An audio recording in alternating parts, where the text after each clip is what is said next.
ഏഴാമത് കുട്ടിക്കാനം രാജ്യാന്തര ചലച്ചിത്രമേളയ്ക്ക് തുടക്കമായി. കേരള സംസ്ഥാന ചലച്ചിത്ര അക്കാദമിയുടെയും federation of film societies of ഇന്ത്യയുടെയും പങ്കാളിത്തത്തോടെയാണ് 2 ദിവസം ചലച്ചിത്രമേള നടത്തുന്നത്. സ്ത്രീപക്ഷ സിനിമകൾ ആസ്പദമാക്കി ഷീ എന്നാണ് കുട്ടിക്കാനം രാജ്യാന്തര ചലച്ചിത്രമേളയ്ക്ക് ഇത്തവണത്തെ പേര് നൽകിയിരിക്കുന്നത്. സ്ത്രീകൾ സമൂഹത്തിൽ നേരിടുന്ന വെല്ലുവിളികളെയും അതിനെ അതിജീവിക്കാൻ അവർ നടത്തുന്ന തീവ്രമായ ജീവിത സമരങ്ങളെയും അടയാളപ്പെടുത്തുന്ന ചലച്ചിത്രങ്ങളാണ് ഈ വർഷം പ്രദർശിപ്പിക്കുക. വിവിധ രാജ്യങ്ങളിൽ നിന്നുള്ള 10 ചിത്രങ്ങൾ മേളയിലുണ്ടാകും. കുട്ടിക്കാനം മരിയൻ കോളേജിൽ നടക്കുന്ന മേളയുടെ ഉദ്ഘാടനം കേരള സംസ്ഥാന ചലച്ചിത്ര പുരസ്കാര ജേതാവായ നടി വിൻസി അലോഷ്യസ് നിർവഹിച്ചു. എല്ലാ വിമൻ എംപവറിംഗ് സിനിമകളും എനിക്ക് റിലേറ്റ് ചെയ്യാൻ പറ്റില്ല, എനിക്ക് ഓക്കെ ആവില്ല, എനിക്ക് വർക്കാവില്ല.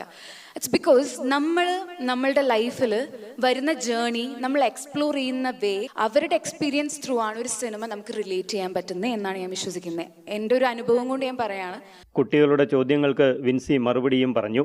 മേളയോടനുബന്ധിച്ച് ഹ്രസ്വചിത്ര മത്സരവും ഡോക്യുമെന്ററി മത്സരവുമുണ്ട്.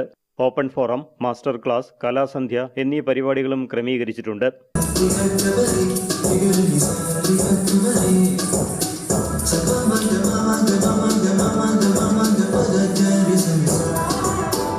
പ്രകൃതിയെ സംരക്ഷിക്കേണ്ടതിന്റെ ആവശ്യകത വിളിച്ചോതുന്ന ചിത്രങ്ങളുമായി മൽഹാർ എന്ന പേരിൽ 2018 ആദ്യത്തെ മേള നടത്തിയത്.